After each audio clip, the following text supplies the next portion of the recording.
Una cosa que s'ha perdut una mica en el relat exterior és el relat que abans havia arribat bastant, que és un bottom-up movement, que ve des del carrer, s'ha fixat en l'últim any molt en els rols dels polítics i ara tampoc es veu al carrer aquesta manifestació de que és realment un moviment que continua impulsant els polítics més bé per endavant, o sigui que ells d'una manera han exercit el que ha demanat el poble i ara mateix això a fora no es percep gaire. I després una cosa que és molt important i que sempre ha estat una cosa molt difícil per Catalunya és justament la comunicació. Totes aquestes coses que hem comentat, també per exemple el tema de que Catalunya gairebé no pot gestionar els seus diners perquè van a Madrid,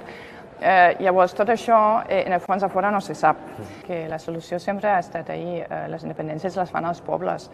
ningú ve de fora per donar-te la mà i ajudar amb la independència, això ho sabem per història.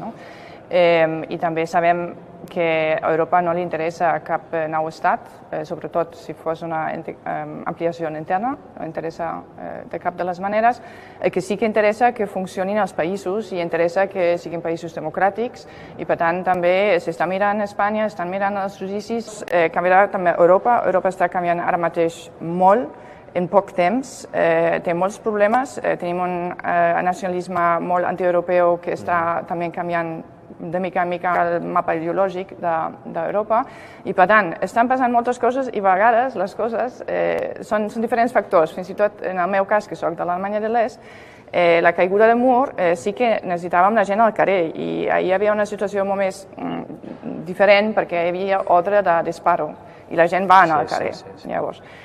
ara, hi havia un interès geopolític enorme per altra banda. Per tant, era un moment històric, era una suma de factors. I per tant, també s'ha de veure què passarà amb Espanya, què passarà amb Europa i llavors també,